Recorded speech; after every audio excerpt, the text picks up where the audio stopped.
Thank you for listening with your heart. This one's for the days we didn't live fully, for the questions we never asked.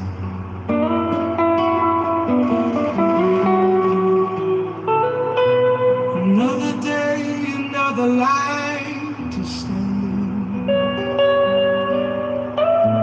Another task I left to find myself. Kept chasing what they said was meaning, but never stopped to feel the tone. The sunrise on painted wings,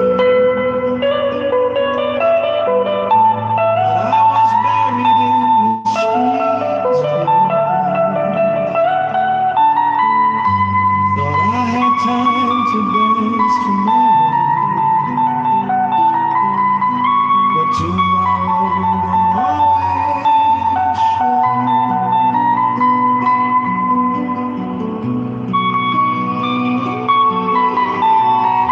She waited by the stream with silence, with flowers falling from her hair. But I was late, caught up in deadlines. Didn't even know she was there. Are you there? Already in my dark room. Thought I had miles left to go. But the petals fall without a sound. And now I see what I should have known. Are you there? Already in my dark room. Please, and I was alone.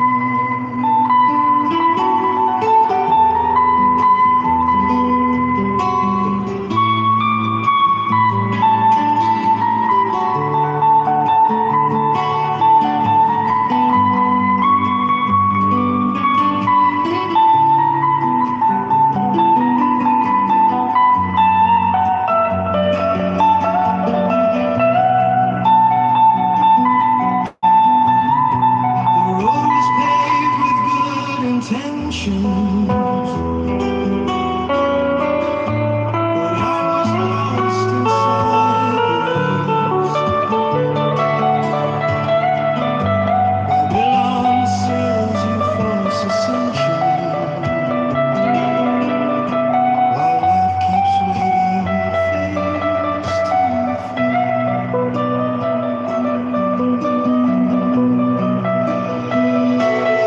Are you there?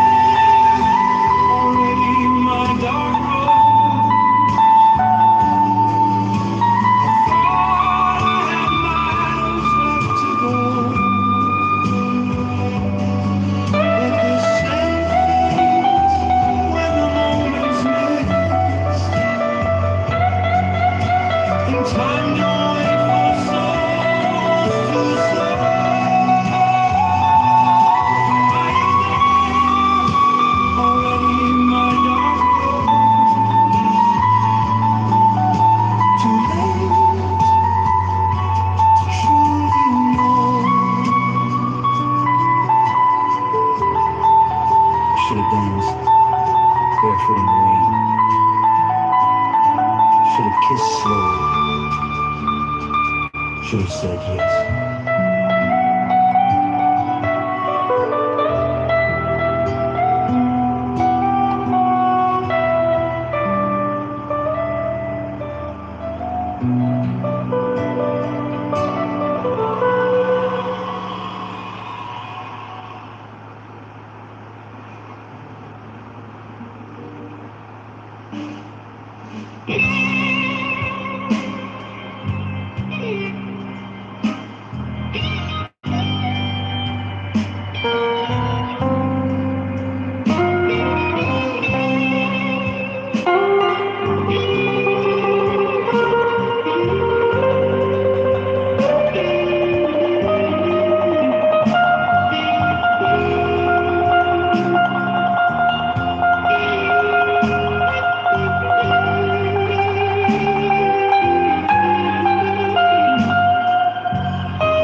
on my back. I know about picking cattle.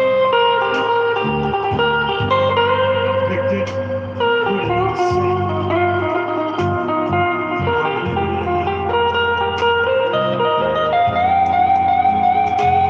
Said I lived it. That's how I know what it meant. That's how I know about the other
I'm talking about the other side, y'all. It can be with me over there sometime.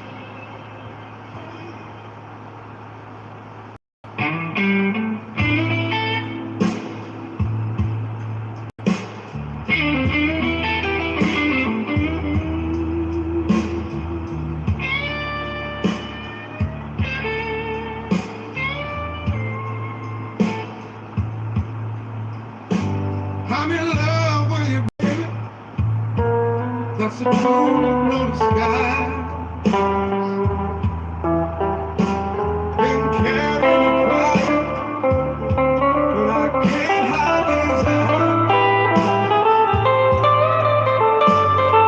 Don't even know what you're doing. You're beautiful. You make me believe. Ain't the kind of ain't the time to run. But I fall at your feet. You say I'm the one. But I'm sinking inside. I don't sleep easy. I'm in love with you, baby. And it scares the hell out of me. I'm in love with you, baby. Yes, I said it again. No backup plan, no just friends. I'm in love with you, baby. Ain't got no shame. If this is a fire, let it burn me by name. You laugh like you mean it, fly to the sky. I'm beside myself, can't sleep at night. I want you, baby, and I need to say it right. I'm in love with you, baby. It's the best kind of pain, like the blues in my blood, calling out your name. I'm in love with you, baby. Yeah, I said it true. No pretty lies, just me, just you. I said it, now I'm saying it loud. I'm in love with you, baby, and I ain't proud.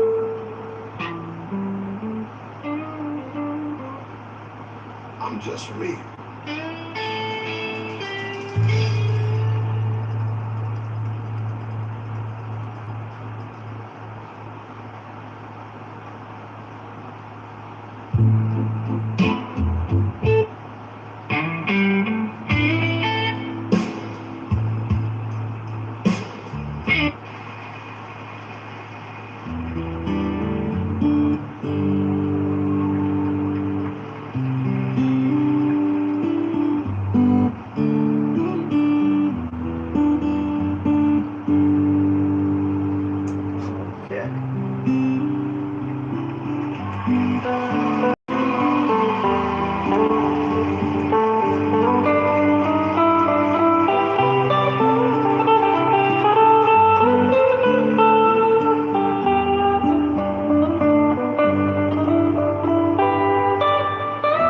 Tell me something, girl. Are you happy with a smile? Are you dreaming?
You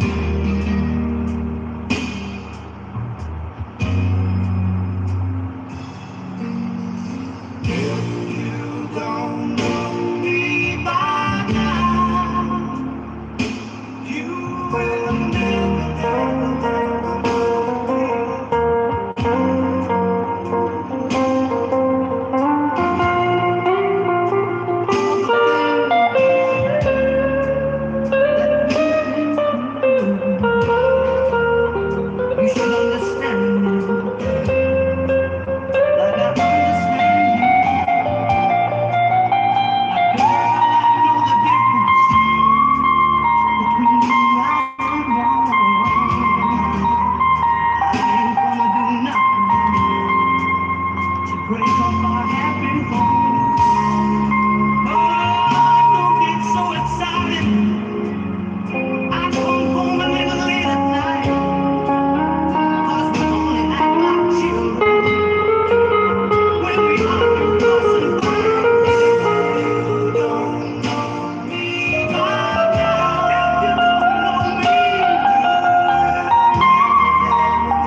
Yes, dog. Okay, my friend. Thanks for tuning in.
I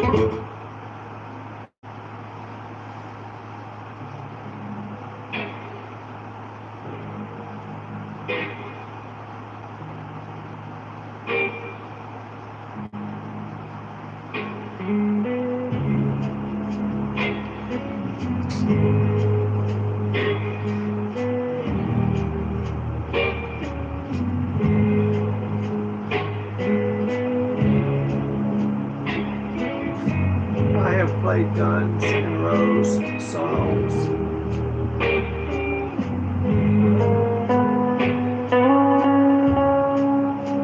When the sins of my father lay down in the sea, and the pain of my mother will not let me go. Well, I know they can't come back from the sky to refine the Christ of Kings. Even though I know this thought brings me pain, even so, and just the same, make it rain down, Lord, make it rain, oh, make it rain, make it rain, make it rain down, Lord, make it rain, make it rain. The sea needs a woman,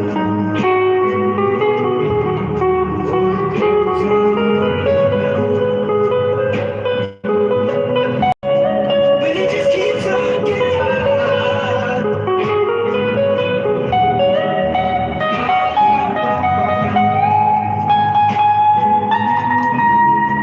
And I know they can't come tears from the eye, but they may as well be rain.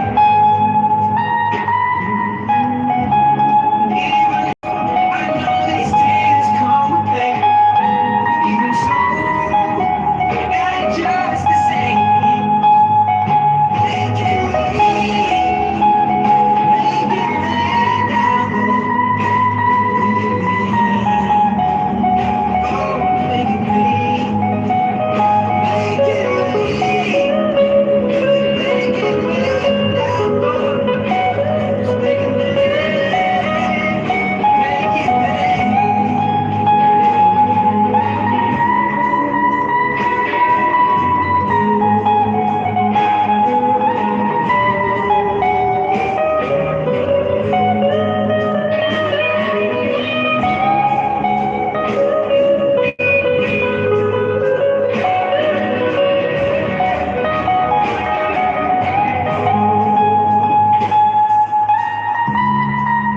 When the seas are falling,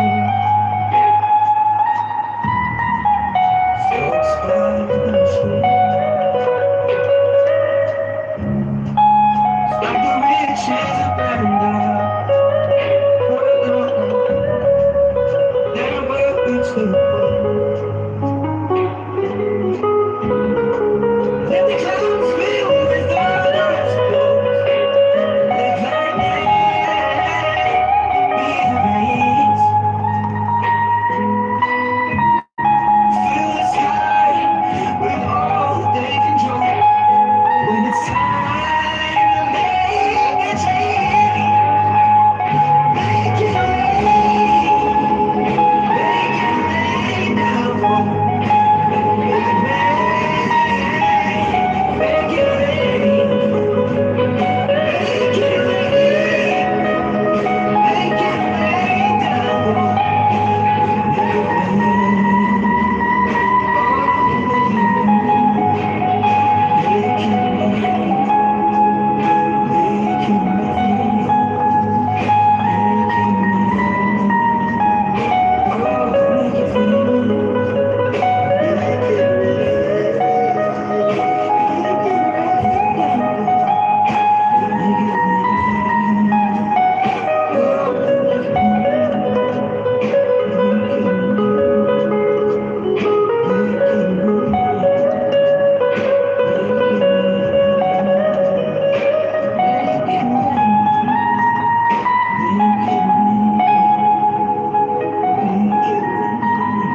Well, I think I've been at it. Oh, misty eye of the mountain below,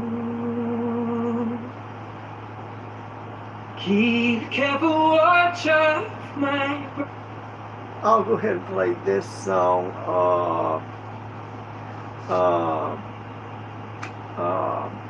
I'll go ahead and play this song. I've been at it for hours. I was at it on my other phone for hours, and then it went out, and now I'm on this phone, and it's almost an hour now, and you can see I'm falling asleep. I'm kind of tired, so since this song already started, somebody, can you play Guns N' Roses? I played that one, Sweet Child of Mine. I think that's by Guns N' Roses. When it comes to that, I'd rather be plugged into. I've got one of those pedals that's got the delay, it's got the distortion and all that. That's what you want to play a song like that. I've played it without it before, but it doesn't do it justice. And I'd have to go dig that up. It's not in this room, it's in one of my bags, but I do have a pedal that's got all those different sound effects on it. But I'm about to fall asleep on you. But if you tune in next time, if you'll subscribe to me, you'll know when I'm on live again, which will probably be tomorrow. I try to go live 7 days a week unless I'm just too tired and wore out. Sometimes I gotta go cut grass and stuff like that, and that kind of wears me out. But I'd be glad, just write in what songs you want. Next time let's see, Jamal, next time if you want me to play that song by Guns N' Roses, I'll be glad to do it. So far, the hardest song that anybody has hit me with, and I mean this is the hardest song anybody has hit me with, is the song that's on that movie, Pirates of the Caribbean, where really it's an orchestra playing. And the tenor of the music, the octaves change from one to another, up and down, up and down, up and down. You gotta play different parts of the neck real fast. I like that song, so that's why I started practicing it. And later on, I hope to be able to play it. But it's a fast song. I'm sure if I played in an orchestra, the guitar that's playing in that orchestra is probably barely heard because of all the horns, the loud horns, and the violins and stuff. But I like this. So far, that's the hardest anybody has hit me with. Now, one person has wanted me to play that song of the Monster Family. You remember that movie? It used to come on TV, The Monsters. I don't know if they were just messing with me or not. Maybe they were just messing with me. Now, I do play those songs on the Breaking Bad, called Crazy, and Who's Gonna Save My Soul, on the Breaking Bad movie. I play these. This one here and the one before, it's on The Hobbit or Lord of the Rings. There are a lot of songs I like to play that were relative to certain movies. But I'm just so tired, I'm about to fall out right now. So tired. There's a part of me that'd like to keep going on, but I'm cold. 1 minute. Let me turn that air conditioner off for this last song. I'm about to freeze.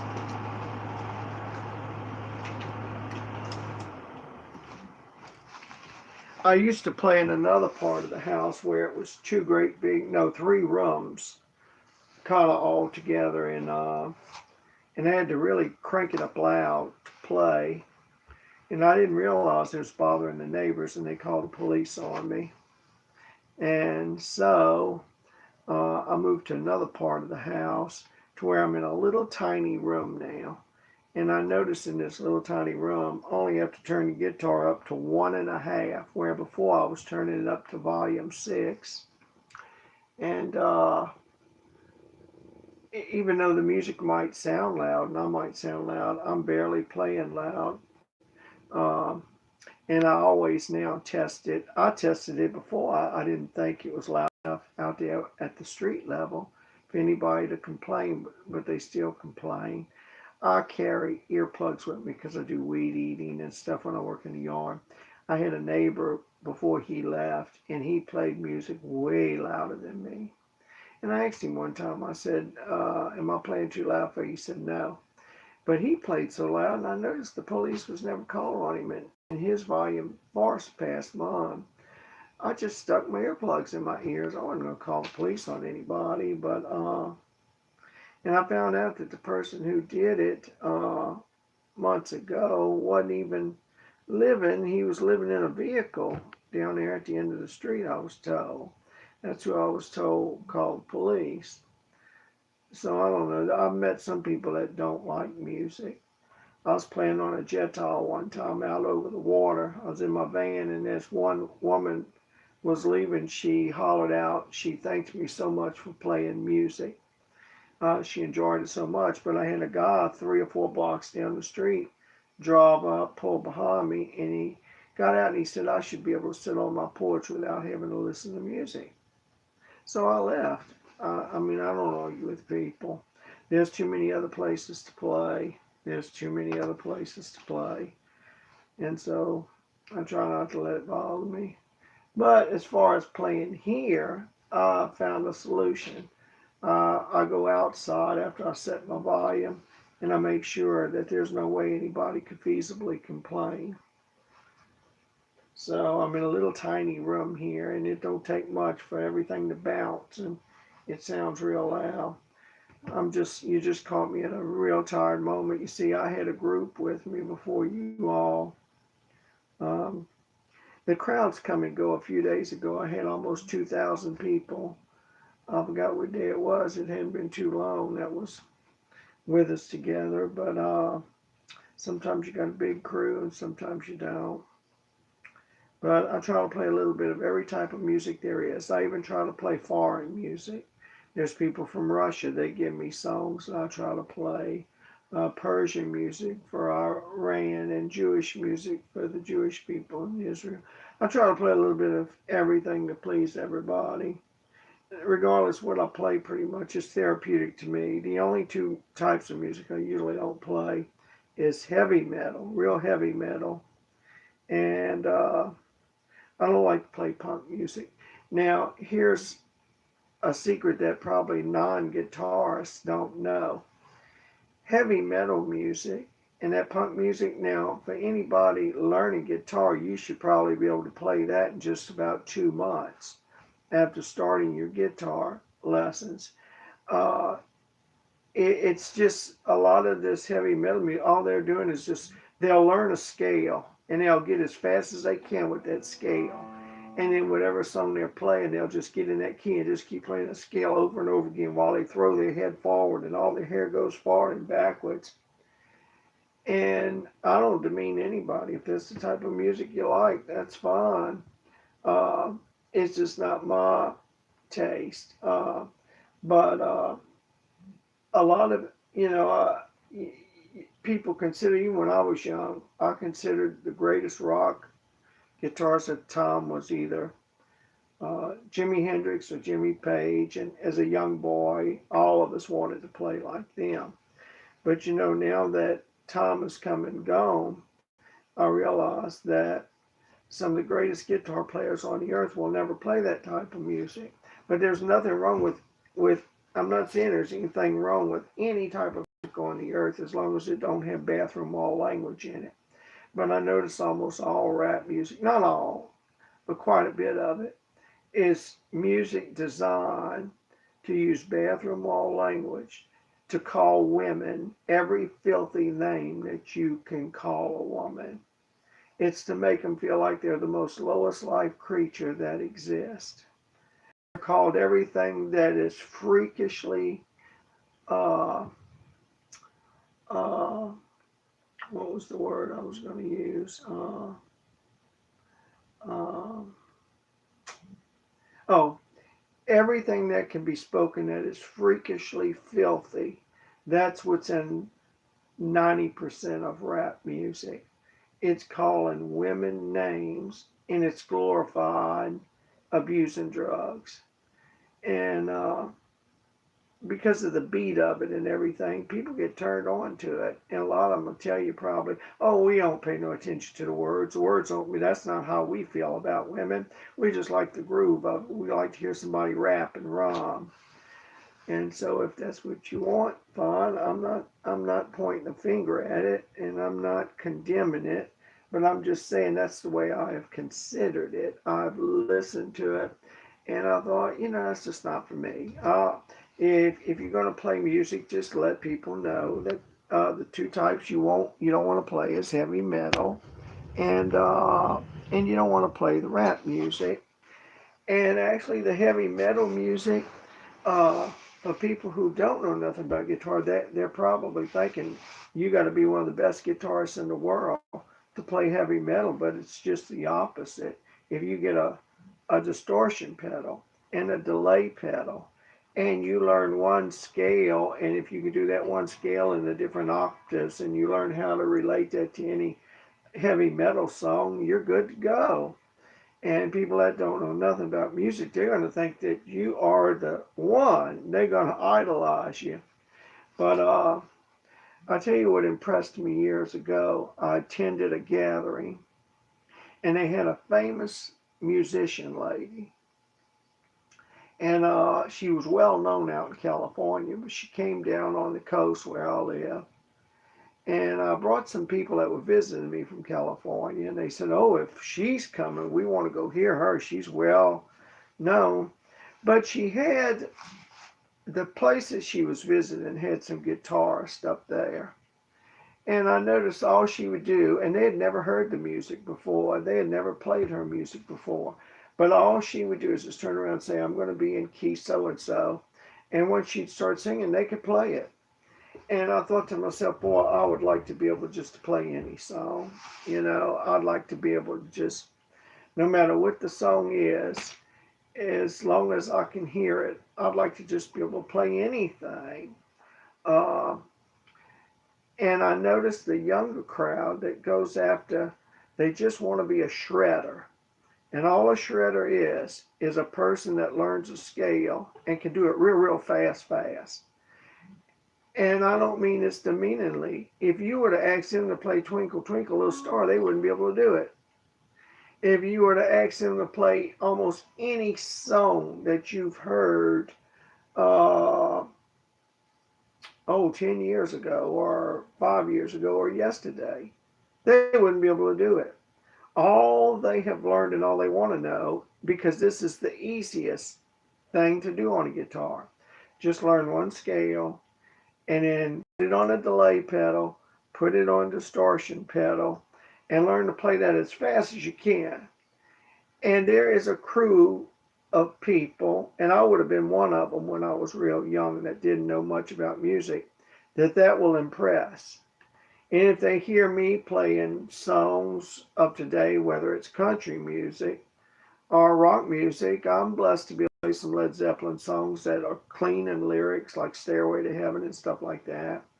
And but I'm the old fogey. I'm the uncouth person.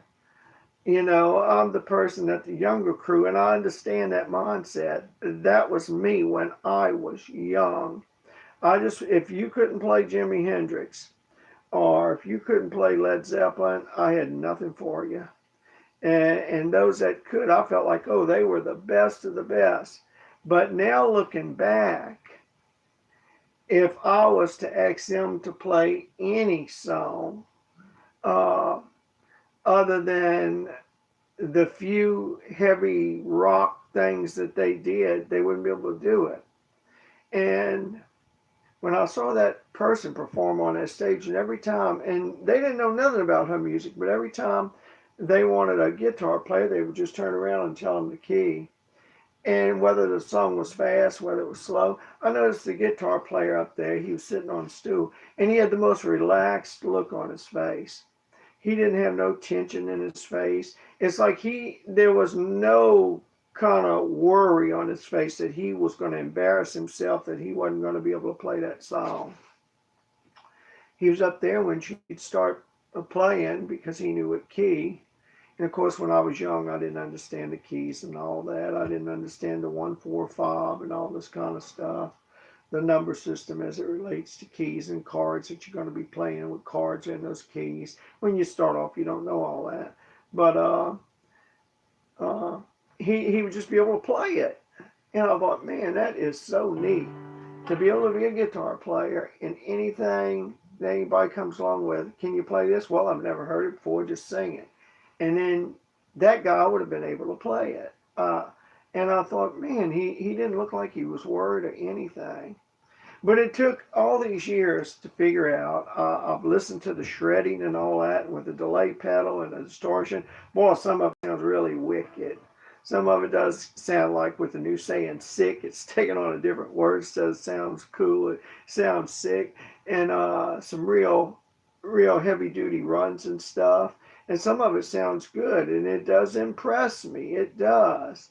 But and in my younger years, that's the only type of guitarist I would have wanted to have been. And I never wanted to play without that distortion pedal because that increased my volume. And with that delay pedal, it made me sound a whole lot faster than in real life I really was. But looking back in retrospect, I've come to the conclusion just for myself. I think I can enjoy music more if I try to seek to be able to play a little of everything than to just confine myself to being a heavy metal guitarist or uh, uh, or a heavy rock guitarist. But the reason why, and I do try to play a little bit of everything, and it's only the mercy and grace of God only that I can play anything. So I give God all the praise when people say, "Oh, you sound so good" and all that. I like to be very careful to thank God for it because, by the grace of God only, I try to pray every day that God will bless me to play the guitar. And it's just the grace of God only I can play. I quit playing for 20 some years. I mean, I didn't even want to touch a guitar for 20 some years. And so it's a miracle I can even play anything at all today. But I do it for me, if nobody else. If everybody was to come on there and put a comment saying, "Oh, I can't stand to hear you play," and I do get those comments. I get some real heavy comments once in a while. And of course, first thing that comes to my mind, well, there's so many other guitar players. Instead of staying here and throwing darts at me, just find somebody that you are gonna like to hear, you know. But so don't take it personal if I say I don't like punk music and I don't like heavy metal music. I think two of the reasons why is because I understand it in a way that a non-guitarist wouldn't. A non-guitarist will see nothing but talent in that. Uh, where once you learn guitar, you'll see that there's so much more to music than just heavy metal. You know, we didn't even have heavy metal until I would say, oh, what's his name now? That does the tapping and everything. I can't think of his name. Till he came along, he was after Zeppelin, and music progresses itself. Uh, Ozzy Osbourne, he wasn't heavy metal, but he was heavy rock. And I went to listen to him when I was, no, I'm not married. I went to listen to him, and just in case you're thinking this, no, but I'm not gay either. Uh, but I'm not married. But I have been married. I was married, the last time I was married was 20 years ago, and I've been divorced for 20 or 21 years now. But but I went to when I went to hear Ozzy Osbourne, he had Demetrius. He looked like a Greek guy that was playing the lead S.G. Gibson, and I had an S.G. Gibson. That was my first electric guitar. And when I heard him play, I wanted to play just like him. I wanted to play just like Ozzy Osbourne's lead guitarist way back in the 70s. I went to a place called the Warehouse on Magazine Street in New Orleans, Louisiana. And that's where all the heavy groups back then, the rock groups would come. Uh, and boy, when I heard him play really so super fast, and it just sounded so awesome to me at the time. But and don't get me wrong, I like and I do play some Jimi Hendrix songs, and I do play some um, Led Zeppelin songs and some Peter Frampton songs and stuff, and I like some rock and stuff, but there's just so much more to it, and but the heavy metal, that does not do nothing for me. But when I was younger, it would have, because I would have thought that they were the best guitarists on the planet at the time, because that's how I thought about Hendrix and Led Zeppelin. But as I was blessed to mature in music, and when I seen that one guy on the stage years ago, and they had that uh, music star come to the coast, and this person didn't know them, they didn't know them, they didn't know about each other's music or playing, but she asked that where she was performing, will you give me some musicians behind me up here? And I noticed the guitar player, he was just,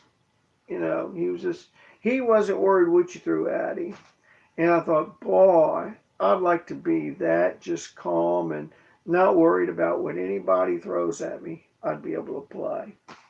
Well, there is something that somebody has thrown at me that I have not been able to play, and it's Pirates of the Caribbean. I'm blessed to get in the key, and I'm blessed to play to where I can sound like I can carry a tune with it, but to really go note for note with it, it's going to take a while probably for me to get Pirates of the Caribbean down. And and I think that once in a while people like to mess with me a little bit when they hear me play different songs. Uh, some country, some rock, some blues, and a few jazz pieces. I hardly ever get any uh, asking for jazz. I think some of them say, "Look, I'm gonna throw one at him. I know he won't be able to do this one. I'm gonna throw one at him," and they'll pick stuff that is so, oh my, stuff that I've never played before. But do I try it? Yes, I do try it because it's something they want to hear. And afterwards, if I didn't do a good job, I tell them I left much to be desired. I realize that, but since you're good enough to keep me company here through the night while I'm playing. I live by myself, and I feel like I got a little family here with me when I see people's names pop up on the screen. So, I'll try to do anything, even if I make a fool out of myself. I'll try to. I'll try to play what you want me to, and if I can't, sometimes I'll listen to it real quick. And anytime I haven't never played a song before, while I'm trying to play it, I have to play it just a little bit behind everything that's being played and sung because I don't know what's next and I got to feel the song out. But that's with any musician. If you throw something new at them, they can't just keep the perfect timing right away. They got to go a little bit slow until they know where the song's going and the rhythm and everything else of the song. But anyway, yeah, I do have a distortion pedal, and I've got one of those pedals that's got every type of sound effect you can imagine. It's got the delay, and some of the songs that I'm asked to play, that's what I'd have to be really hooked up to. And I'm just too tired to go get it and hook it up, and I'd have to go look up an extra cord because you got to plug into the box and you got to plug another cord in. It goes to the amp. And oh, it sounds like you're doing 100 miles an hour on a guitar when you're playing heavy rock and all that. When you're into that pedal and the sound effects. But my favorite music is blues. My favorite secular world song is Mariah Carey. That song she plays and sings titled "My All." I'm asked what is my favorite song, and I forgot to play it tonight. It came to mind and it slipped my mind again. But I like that song, probably secular world music more than any. So, like I said, I've been at for hours and I got a late start. I didn't intend to get a late start, but I fell back asleep the second time today. And when I woke up, it was around 8:30, and I thought, oh my, you have to go take a quick shower and shave and get cleaned up real quick and feed the pet, and uh, you're going to be late in the night. And here I see it's 1:30 or so. But I enjoyed it. I, I have enjoyed it. Like I said, I play music. I do like to play over New Orleans, and from time to time, I like to play live over there. And I've made a number of trips over there and played. And I like to play out in public. I go to a park and different places at times to play. But I have found out that I can enjoy music here just as much, being just me here in a room, just going from song to song, and it's just something that's therapeutic to me. When I'm not doing this, I'm either reading or I'm doing artwork. I've got art hanging on the walls and stuff in here, but in the living room, I've got a few hundred pieces, I guess, and I need to get it to higher ground because where I'm living, it floods at times. And I'd hate to lose all that artwork when I think of all the hours I've put in on it. So I've got to get that moved. I've got that in my plans to move that artwork to higher ground in case, and that's why my van's not working. We had a downfall here about 2 years ago, and the water rose up high enough to get into my muffler of my vehicle and go up in it. It still started after that, but now I had to go buy a new starter and stuff. I got to put that on. But anyway, I just try to keep life simple. Try not to let nothing worry me. Life's too short to worry about anything. And so, anyway, oh my, I had a friend one time. We were on a job together and we were doing security work at the time. This was after I had retired from welding. And I told him, I said, man, I'm so tired. He said, oh, I feel like I could sleep till Jesus comes. And I thought that was so funny. And, but, gee, I'm just too tired to go anymore tonight. But I do thank y'all that's been with me for hours and stuff. And so anyway, let's see. If I can, I'm going to try to come on. Let's see, tomorrow. What is tomorrow? Is it Wednesday or Thursday? I think it's going to be Thursday tomorrow. I think it's going to be Thursday. It might be Wednesday. I'll have to check. God willing, I'll try to come on around 3 o'clock. I'll try to come on around 3 o'clock because if I play in the daytime, I could turn it up a little bit more, but I don't need to turn it up much more in this little room. And I'm glad, I wish I would have thought about that a few years ago because I've had the police called on me about 4 or 5 times. And they've been nice enough not to give me a ticket, and I don't want to push it. You know what I mean?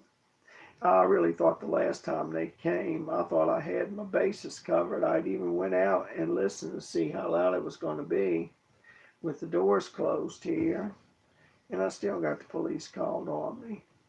So I thought, what can I do? Because I still want to play here. So I just came to the smallest room, and that way that I was able to come down 5 notches on the volume and keep everything sounding like it was loud enough to blend together.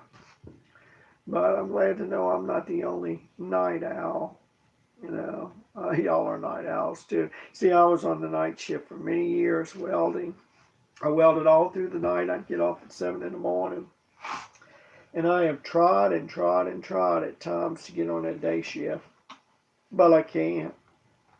No matter how much I've tried, because I was up all through the night, all those years welding. Now I just can't get on the day shift. I go to sleep around 7 in the morning, and after I get up and get clean and eat, and if I don't have yard work to do, I'm either behind a canvas painting or I'm playing guitar. Those are the two things that are just so therapeutic to me. Music relaxes me, but and once again, don't take fault about what I've said about heavy metal music. It's just not for me. But when I was young, it would have been for me. Uh, I never thought, you can change with your likes and dislikes. I'll be honest with you, I never dreamed I would like jazz music. Tyler, how you doing, my friend? And Matt Fee, how you doing? And Jamel, can you play Guns N' Roses? I'll play a song, Sweet Child of Mine. I'm just too tired to tackle it right now. But I never thought I'd like jazz music. I used to look at jazz and I used to think all you got to do is just put your fingers on either a keyboard or on if you play the horn. I used to play the clarinet in the high school band. Or if you want to play it on guitar, just hit anything and just start playing, and that's jazz. I felt like there was no skill or anything involved in jazz, that anybody could play jazz. And that's why you come up on some scenarios what they're calling jazz. It sounds so chaotic. It sounds like one's playing in one key, one's playing. But I like jazz now because I see there's a whole lot more to it. There is a lot of professionalism to it. And as long as everybody's playing in the same key, it's all going to sync together real good. And it does take skill to play jazz. And in some venues, it takes more skill, probably. Some would judge that if you're going to play a lot of chords with your jazz, I mean, you've got to learn those chords and you've got to condition your hand for chord changing and all that. It's something that you have to practice like anything else. And so, but anyway, yeah, I never thought I'd like jazz, but I do. It's just those two I don't care for. I don't care for the punk music. I've heard punk music, and I've seen these guys with the spiked hair way up here, and it's greased, and it's a big old like mohawk spike. And when they're playing that punk music, they're running into one another, and they get in fights. And it's like that's what they want to do, and they feel like they've got to do that to enjoy the punk music. And I just never could understand that. It just seems kind of weird. Uh, I've seen videos on YouTube. If you look at some of these videos on punk music, it's young kids that's got the spiked hairdo, a lot of them, and they're all and super tattooed up, super all over the face, uh, and they get in fights. They like to fight at the concerts and stuff, and and so and the heavy metal, like I said, when I was young, that would have really impressed me. But I know it's involved in heavy metal. I could sound like a heavy metal guitarist. I think if I wanted to, all I got to do is just go get that delay pedal and put the distortion and the delay on it, and I could start playing and just playing just a bunch of stuff and sound like a heavy metal. There's even a certain guitar that is made for heavy metal. I forgot what kind it is now.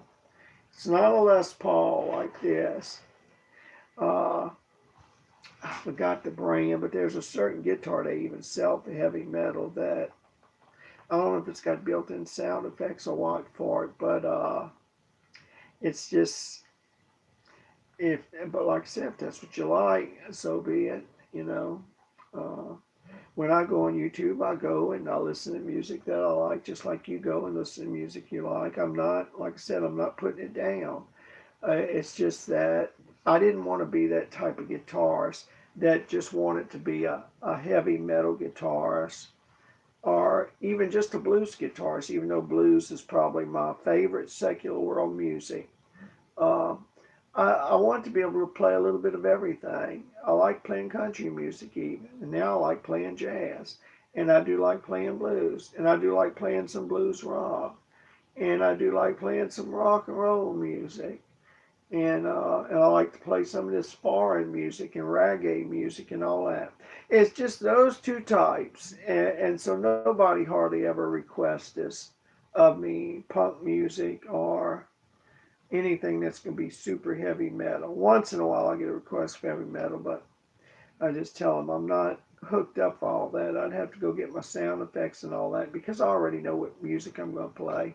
I got about 500 songs saved on my phone here from YouTube. I subscribe to them. That way, when I want a song, I can pull it up and I save it on my phone. And when I'm ready for it, I can just pull it up and I instantly have a band to play with. And I kind of wish that they would have had all this, such as YouTube, when I was a kid. Uh, because when we discovered a certain lick, we'd call up our friends and say, "Hey, listen to what I just found here." And we'd play the lick and say, "Oh, hey, can I come over and see that? Please teach me that lick." I mean, we had to travel across town to go learn something if somebody come up with something that we didn't know. Now, any type of music you want to learn, just go on YouTube. If you want to learn it on guitar, just go to YouTube. If you want to learn piano, just go to YouTube. If your pipe breaks and you don't know nothing about plumbing work, just go to YouTube. I mean, YouTube is like an AI, artificial intelligence, compound of knowledge of every field. Now, I do have another channel. Don't care about the punk, heavy metal, enjoys all kinds of different. Thank you so much, Richard. And uh, so anyway, I forgot what I was going to say now. Let's see, where was I at in my conversation? Uh, I was talking about how anything you want to learn, it's on YouTube, even plumbing work. If something breaks, you just go to YouTube now. Anything you want to know, pretty much. It's an artificial, that's where I left off. YouTube's an artificial compound of just any kind of anything you want to know.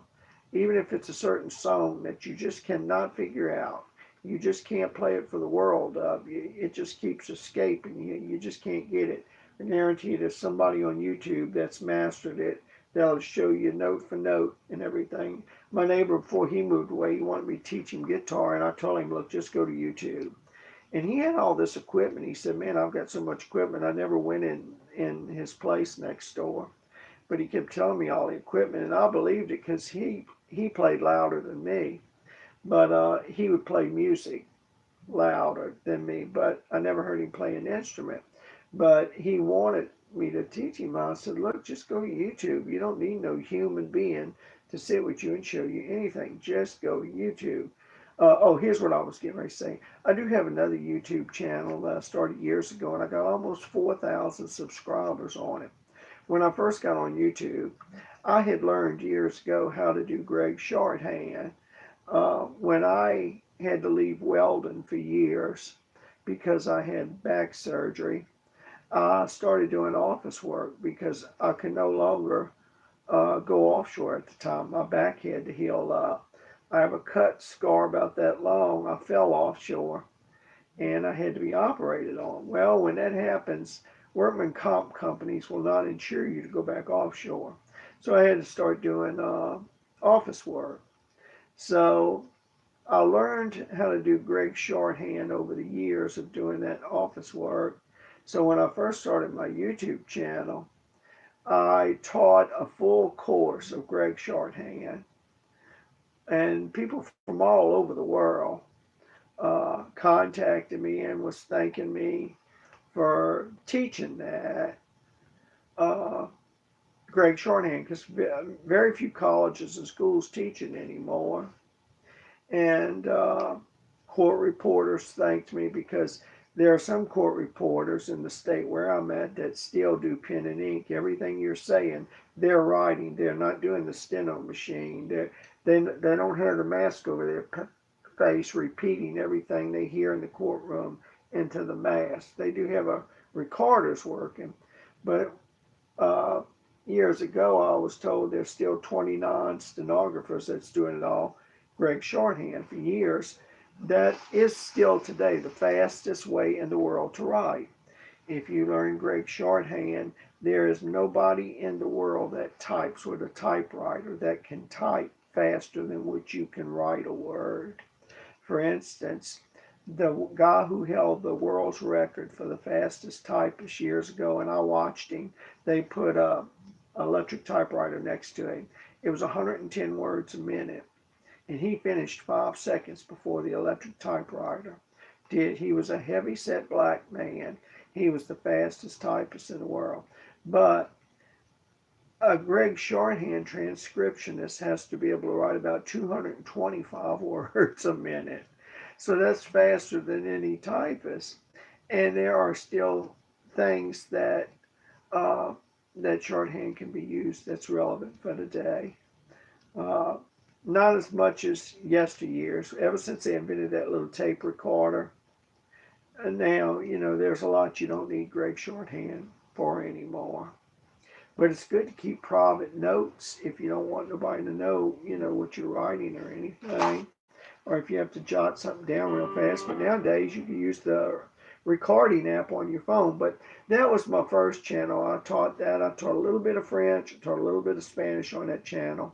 And I did play my guitar some out in the woods where it's just nothing but woods. I'm out in the woods, not in my vehicle even. You'll see my van parked, but I'm out in the woods sitting in a chair and I got my amp hanging from a tree and it's plugged into an inverter hooked to a battery and I'm playing my guitar out in the woods. So I do have some music on that channel. And I've got some when I was living in a certain apartment. Put about 10 videos of music from that apartment, I believe. But on that channel also, I teach for people that want to do work at home. Uh, they might be elderly and they don't have a bunch of money to invest. I teach people how to knit crab nets. I used to knit cast nets, those nets that you throw out and catch fish with. But I stayed home for about 2 years one time just knitting cast nets. But I would have did better if I would have knitted just crab nets. You can knit a crab net in about 20 minutes, maybe 30 minutes at the most when you get good at it. Well, I even teach that on that other channel. If you want to stay home and you're looking at about maybe a $15 or $20 investment to buy the twine from Memphis Net and Twine Company and to get the needle and everything. So when I say you can learn anything on YouTube, you pretty much can. And so some people, they're looking for something to do to make money at home. And so even if you don't have a seafood industry in your town or city, you can knit those nets and send them to shops in other cities that do and make some money, sell them online. But so I teach a few things on my other channel. So there is some music over there, but I devoted quite a bit of that channel to teaching Greg shorthand. It took a number of videos to go from A to Z with Greg shorthand.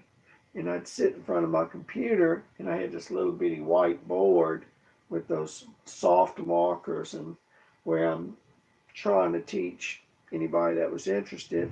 And actually, some people learned it really good. One guy from Canada who was a college student, he learned it fast, but you know who learned it the fastest? There's a woman that's in prison in Mississippi. She has served more time than any other woman in penal history for the state of Mississippi. When she was young, she was with a guy and they were traveling, and uh, a state trooper stopped them, and the guy she was with killed the trooper. Now he's been dead. They put him, I think it was the gas chamber, or they might have gave him lethal injection. But there is a gas chamber up there at the Mississippi State Prison. But her, they gave life in prison because she didn't do the shooting. And they offered her a deal that they'd let her out in 13 or 14 years. She didn't go for the deal because she thought she wouldn't get prosecuted at all because she was just along for the ride. He was the boyfriend. She didn't know that he was going to shoot a trooper if they got stopped. But he did. Now she's been locked up, probably 30 some years now. But she learned Greg shorthand real quickly. Now I couldn't teach her on my computer channel because they don't let them have that in prison. But I wrote a bunch of stuff out, and I had published a little Greg Shorthand book. And when I did, I sent all that to her, and she was able to write letters. And oh, probably within a week, I've never seen anybody learn it as fast as she learned Greg Shorthand. Um, I also published a book that one of my videos on that other channel, it's got about 500,000 hits, and it's about welding offshore. I welded for about 5 different oil companies through different marine contractors years ago. And every time I'd come and do a welding job inland, all the welders would ask me, "Oh, I heard you welded offshore. What do I need to do to go offshore?" So I was laid off one time in Chattanooga, Tennessee. I was welding and I was laid off. And it was a voluntary layoff. I wanted a layoff because I got ill and I had to go through a chemotherapy treatment. I got a weekly salary. I had good insurance on the job, even while I was laid off. So I needed that time off. So I took about 2 years off, and that's when I wrote that book. And it's called Welder's Offshore Guide. Now, I have not sold any. I've got just a few copies left. I have not sold any in years. But I used to talk about offshore, and I put one video out, and boy, there was so many welders all over the United States that was interested in going offshore. And now all your overtime hours, and you're guaranteed 44 hours overtime offshore, 84 hours a week. None of that's taxed. Your overtime hours aren't taxed like they used to be. So that generated a lot of people to subscribe to that channel. Now, the name of that channel, if any of you want to check it out, is the word Moses, Moses, and then after that, you got 4 sets of ESs. I had to keep adding an ES because somebody kept having the word Moses and then Moses Moses, ES. So it's the word Moses, Moses, ES. It's that long of a name if you want to check the channel out. So why don't I just do all these videos on that channel since I had so many subscribers on that channel, which I don't have that many. Well, I only started this channel here probably about maybe a year ago, and I haven't been too active on it like I was on the other, but I forgot my password on the other. Do you know I wrote a personal letter that you have to sign for to the person's home that owns YouTube? I've called them and I even spoke with one of their workers, and they told me that they can't even get on their own channel because they forgot their password. And when that happens, you got to start a new channel. So I went under some of my videos on the other channel and I typed in real quickly, "Hey, my new channel is Joseph Kingston 9252. I can no longer sign into this channel, but my videos are still up there. So if any of you are interested in, you want to work from home and you want to just, or if you just want to check it out, I got some music on the other channel where I'm playing in the woods and different places, but not as much as I do here. I also have a TikTok channel. Before I get off, let me tell you about the TikTok channel where I put a bunch of my artwork, and it's Joseph period Kingston and the numerical 8. Joseph period Kingston, which is my name, but you got to put that period between the first and last name, and then at the end you put the numerical 8. And I've got some music on it, and I've got a bit of artwork on it. Not all of my artwork. I got quite a bit of my artwork put up somewhere else on higher ground, and that's where I'm wanting to get everything out of here and bring it to where I've got my other artwork, because if it floods, I just hate to lose all this artwork, because I've got a lot of hours put in on it. But anyway, I'm sorry to talk your head off. I'm just so tired. I'm just trying to wind down. But I do thank y'all so much for tuning in. And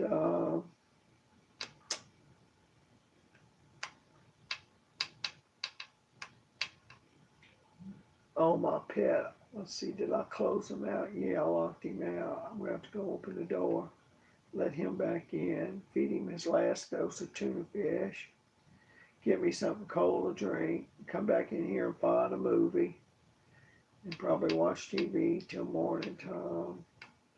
But I'm so tired, and it never fails. I try to, when I get tired like this, I try to put on a movie, and within 5 minutes I'm sleeping, and I got to play it over again when I wake up in the morning if it's something I want to see. So anyway, I do thank y'all for.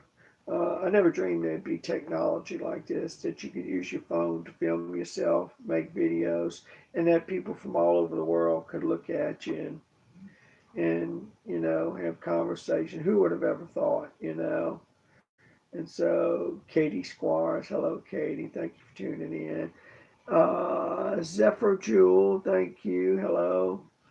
I'm getting ready to call it quits. I'm just so tired right now. I've been at it for hours. But and whenever, by the way, whenever I do a live video like this, everything that you see me do live, it's gonna be on YouTube. But here's what happens. Some of the songs I played are copyright protected. So after I touch the screen and close out, it's going to tell me how many people chatted between themselves. It's going to tell me how many people subscribe, new subscribers. It's going to tell me how many songs will not on this video will be blocked from other people seeing it once the video is uploaded. It's going to take probably almost 24 hours for the two videos because I separated them when one phone went out.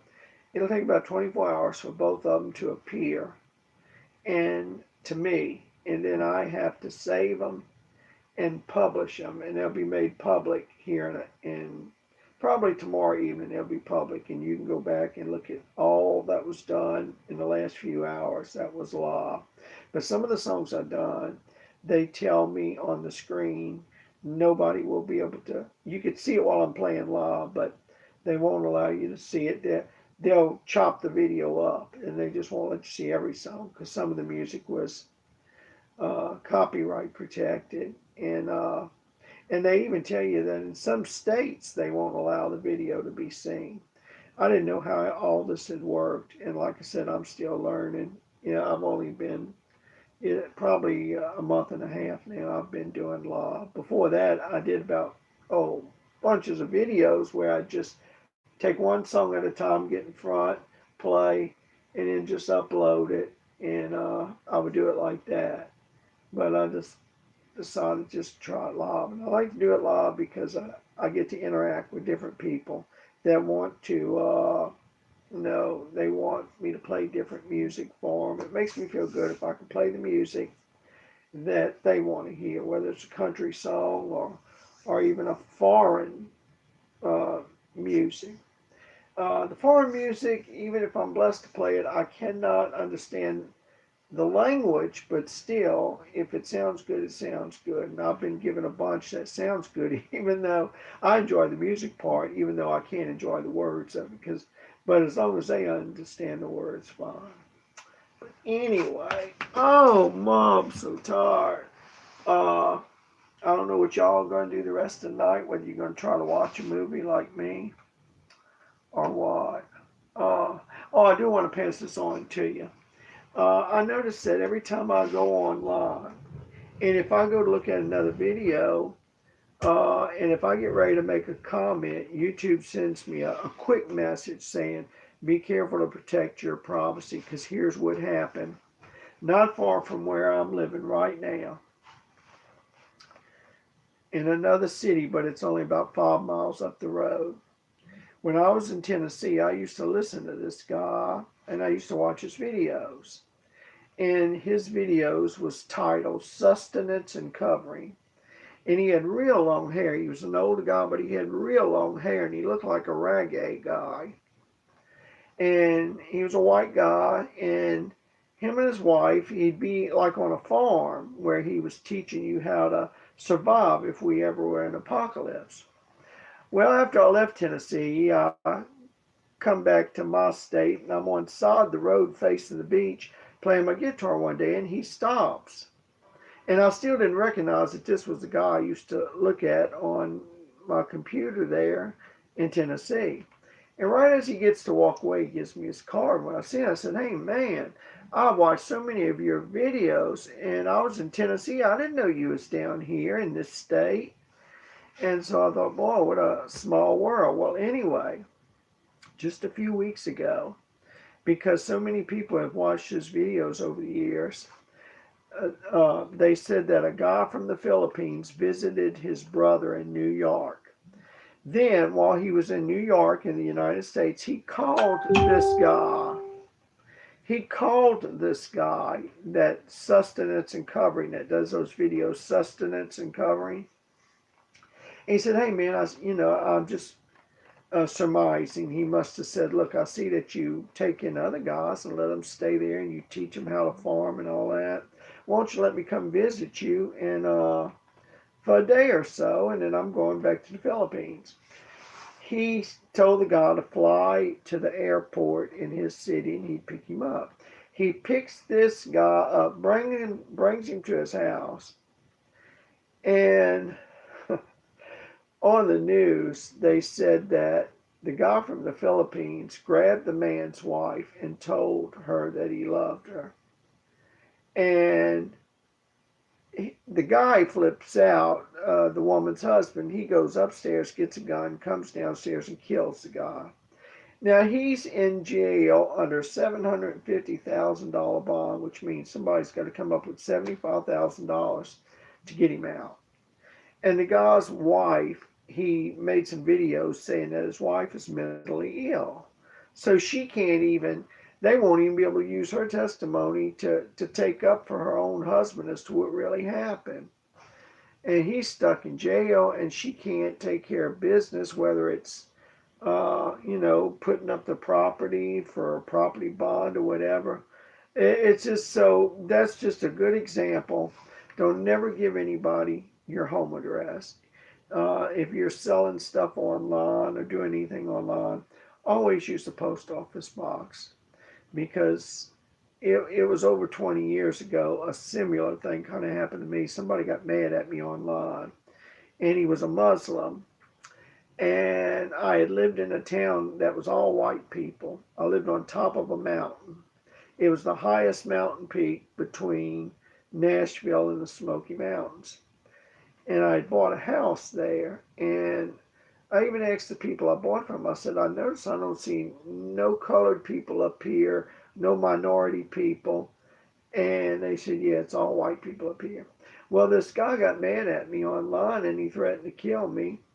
And one day I went to go to the post office box, and when I got there, they had 4 or 5 Muslims right there around my box, just waiting. They wasn't getting no mail, and I knew they wasn't from that area. This was a small town up on top of a mountain, and they were dark-skinned people waiting for me. And so I turned around real quick and I took off. So you see, some people get irate with you if you disagree with them over religious beliefs or whatever, and some people can't take it, and they will actually try to come kill you. Uh, so every time I get ready to make a comment on somebody's video, I see it flash up there. Guard your privacy. That's one of the first things YouTube will tell you.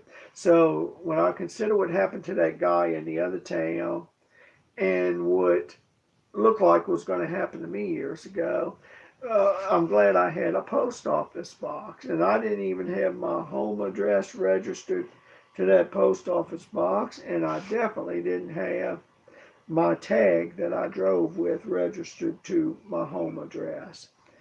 Well, how'd you get by that? Well, I can't tell you that, but there's a way that you can slip through the cracks on that, because everybody's tag is supposed to be registered to your home address, if you're driving with a tag.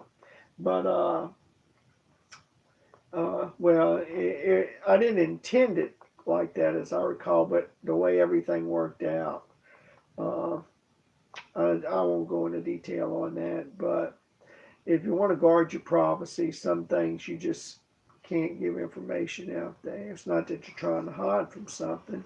Well, in one sense, you're hiding from crazy people that might just get offended at something you say. And and like I said, he didn't know this guy from Adam, the guy from the Philippines. But his story is that the guy grabbed his wife and told her that he loved her and all that. I think he felt sorry for the man's wife. I'm just presuming.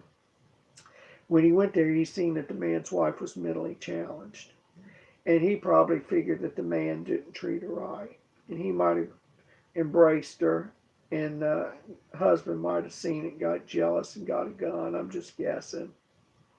But now he's in prison over letting somebody and that guy's in the grave, that he had never seen before come to his home address, you know? So, unless you know the people and you develop a personal relationship with them and you know you can trust them, that's one thing. But, you don't know who's online. And I've had a lot of people disagree with me on some of my dialogue when I make comments on certain videos. So, yeah, it's just not a good idea to let anybody know where you personally stay. So anyway, and because I'm not selling my book anymore like I used to and stuff, I don't even have a post office box now. Don't have a post office box. I get my mail somewhere else.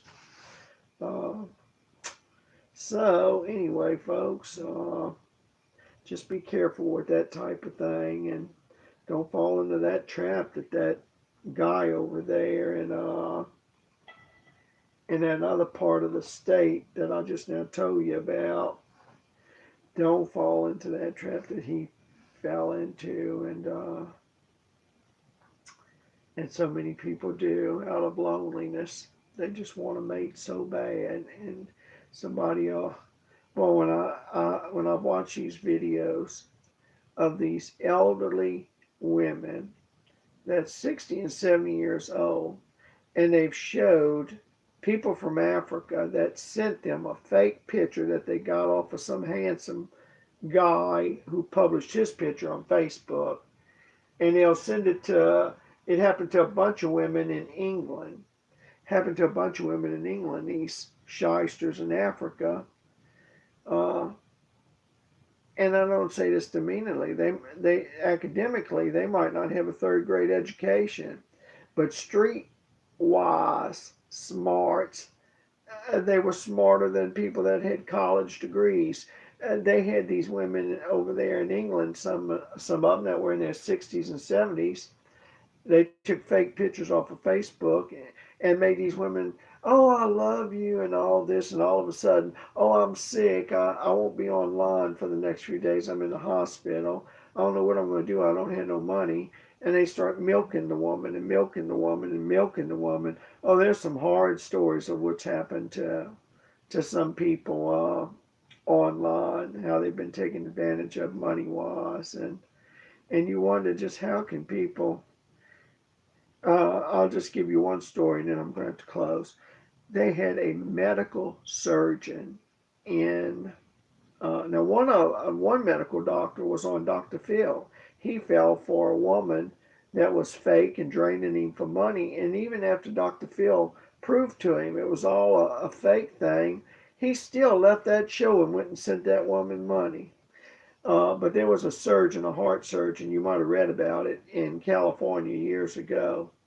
Now, he was retired and he had $400,000. Some black folks from Africa now convinced him that if he would give them that money, they would in turn smuggle him millions of dollars in a suitcase.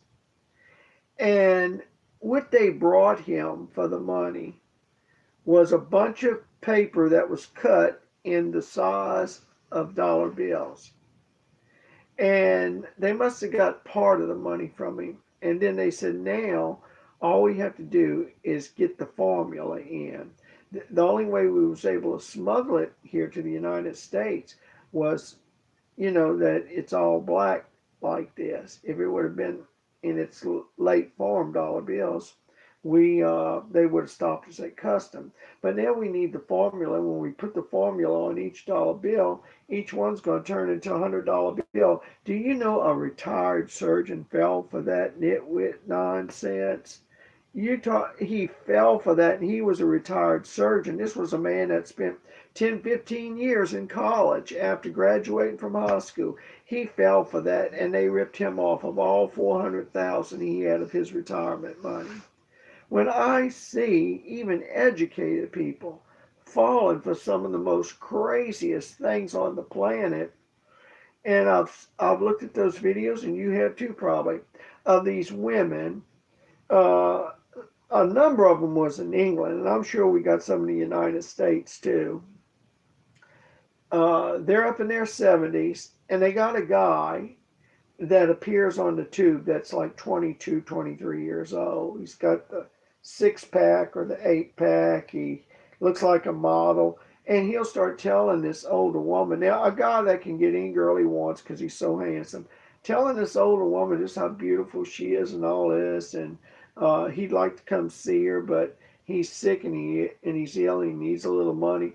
And do you know these women fell for that type of stuff? And then when they get all the money from them, then they don't hear from them anymore. Yes, the FBI did get involved. Yes, they did go to Africa and catch some of these people in their cafes, computer cafes.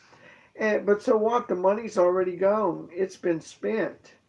And when they come upon these young boys, they're wearing $400 and $500 tennis shoes and watches that maybe cost 10,000 or so. Oh, look, why did I even get off on this rant? Oh, I got off on it by I was just only going to give you that warning. Don't ever give nobody your personal information online, because I'll tell you what happened to a guy in the other city. Then I got to thinking about those poor ladies. Yeah.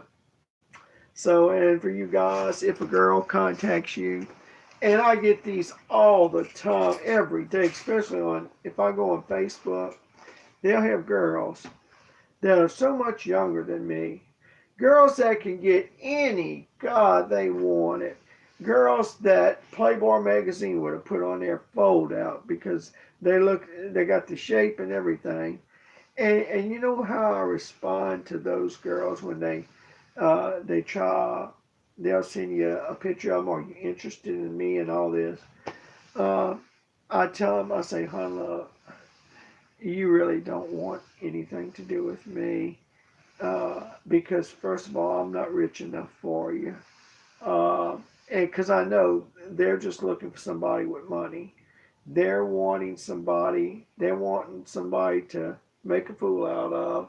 And they know that there's a bunch of them out there. That one more story, I just thought of it. I worked with a guy. And this was when I wasn't welding at the time.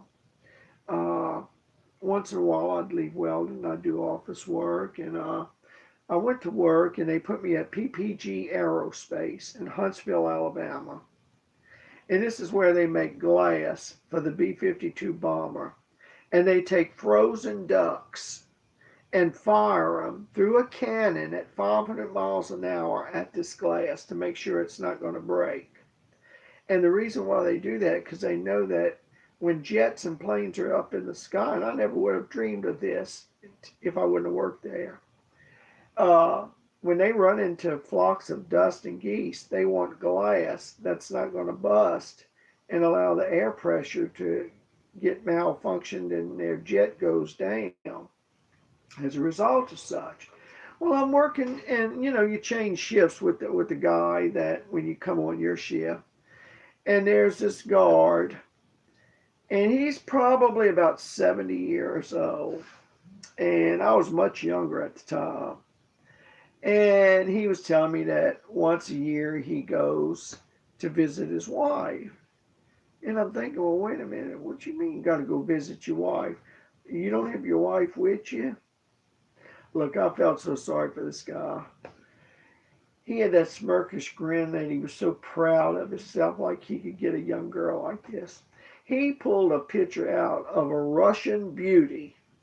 She looked to be about 20 years old, beautiful as can be, And he married this girl. He went over to Russia and married her, and he said, "Oh, this is my wife," thinking that I'm gonna be jealous or that's gonna impress me. And he don't know he just invited my pity. He invited my pity. I thought, man, wake up.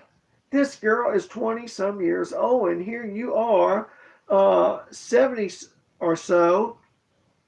And I don't mean this demeaningly, but she's not in love with wrinkles. She's not in love with somebody that might walk with a cane or that she's going to have to rub Bengay on your back at night or so, you know? I mean, come on. When I see these people fall for this, and no doubt this man's retirement money and everything, for him to be working at the age that he was working at, it's probably because she already got all his money. Yeah, he went over to Russia, and I see online where there's these agencies like over there in the Philippines and stuff, and they contact men online and say, "Look, would you like one of these beautiful women and all that? If you'll come, we'll get you together and you can party together and pick you out a wife and all that." And I thought, this poor man, here he is now. He's going to go all the way to Russia. It's his wife, and yet he only gets to see her once a year, to go to Russia, and he married a girl under those circumstances. And he comes home and brags about it and shows a picture of a beautiful 20-some-year-old girl. And I'm thinking, oh my, you just wonder, how can people fall for this, you know? And how could people fall for it? I wouldn't even want to consider. I have told people I don't think no man that walks and breathes air on the planet today.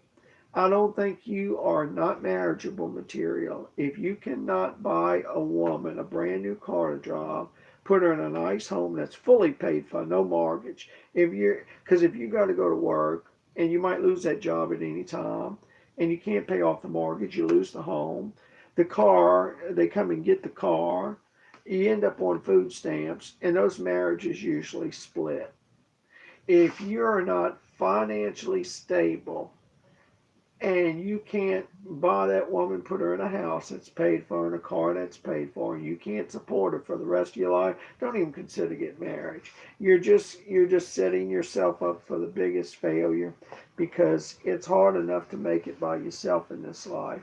And if you go ahead and take on a mate, and believe me, when the money's gone, and all the money's gone, and you lose your job and stuff, chances are it's going to cause a lot of tension in the relationship, and sooner or later one of you is going to split. It's going to be a disaster, and what's really bad, if you brought kids into the world.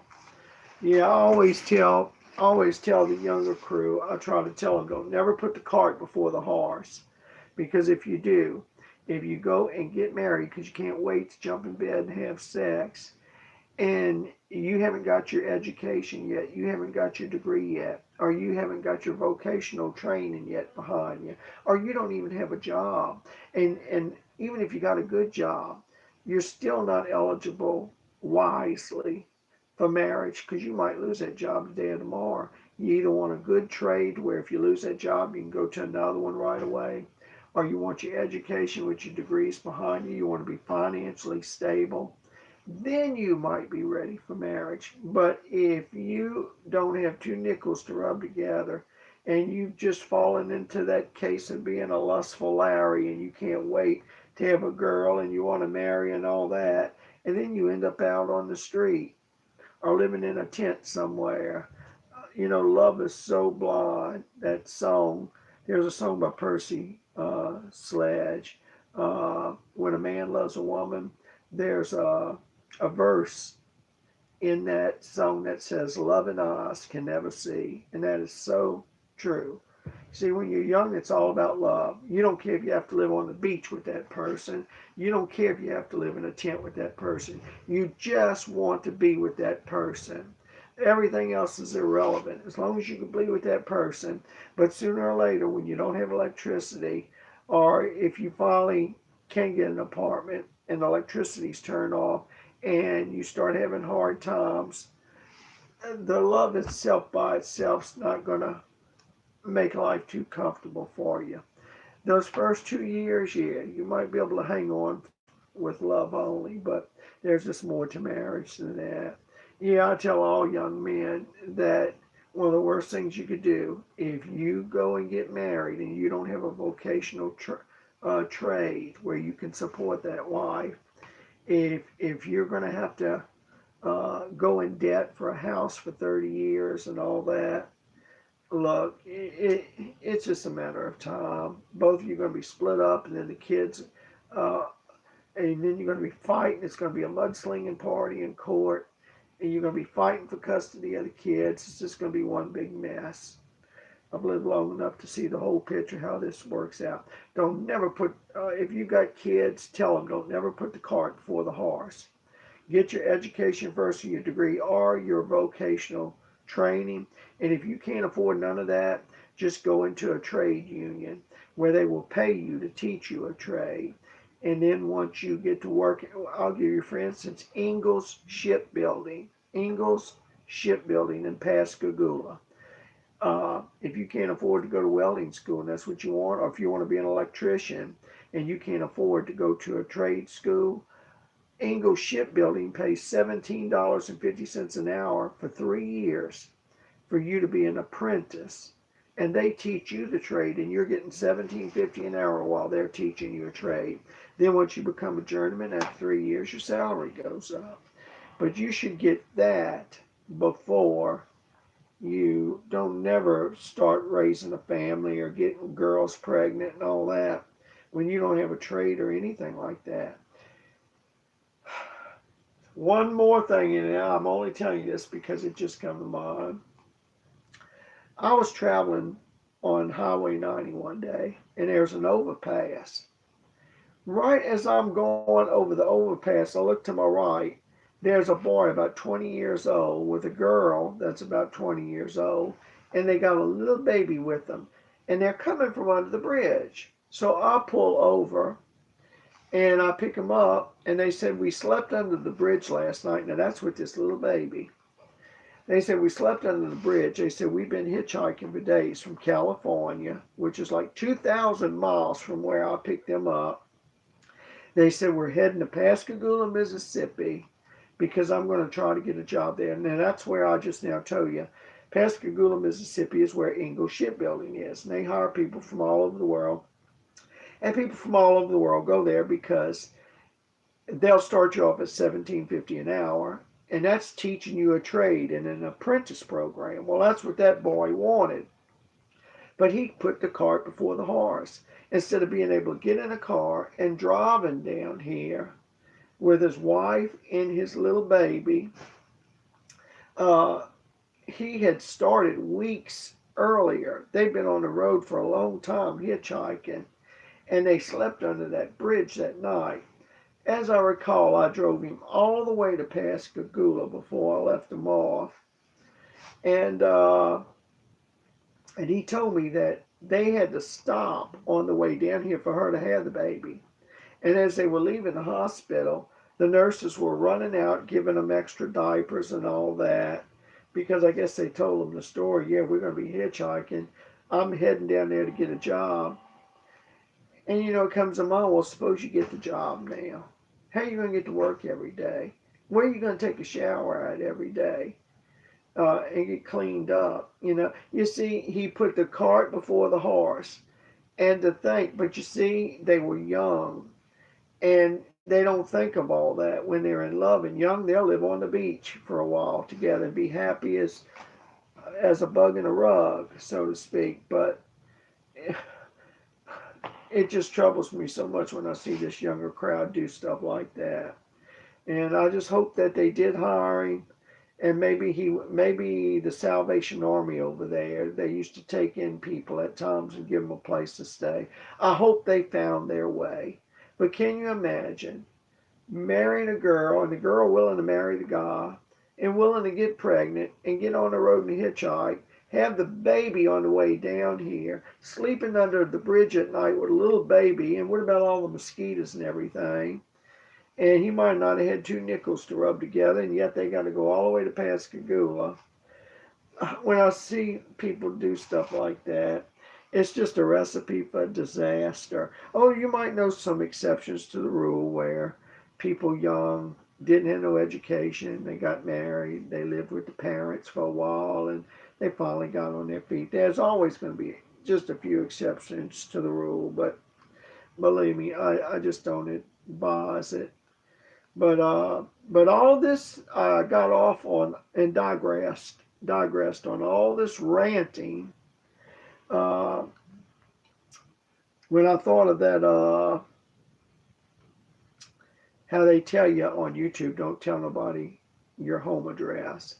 And I thought of that doctor out there in California and that guy in the other town. He's in jail now because he let a YouTuber come to where he lived. And the guy who's a surgeon now, and this is what this tells us all. You can have book sense and have no common sense. Now, to be a heart surgeon, 12 years of school, then about 15 more years of college, and you work, you're a heart surgeon, you make all this money, and you got somebody that might have a third grade education in Africa that shows you black paper, and each one's cut the size of a dollar bill, and says this is really millions of dollars. If you give us this money to pay for this solution, we're going to put the solution on the money, and it's going to turn the money, and you're going to be rich. And I think he fell for that. And I found in life that's what a lot of times, it's sad to say, but I have seen where people that's got book sense, they can read a book and tell you everything that's in it, but no common sense. If I had to choose between the two, I'd much rather have common sense. But I'd like to have both. I'd like to have book sense and common sense. But sometimes it don't work that way. Like I said, you probably know people that's got a lot of book sense. They got degrees, but they don't have no common sense. And it takes a lot of common sense to make it through this life. But anyway, I better hush. And I thank y'all for enduring my rants here tonight. I should have just hushed right away after I finished. I should have just cut it and said, hopefully I'll see you later tomorrow.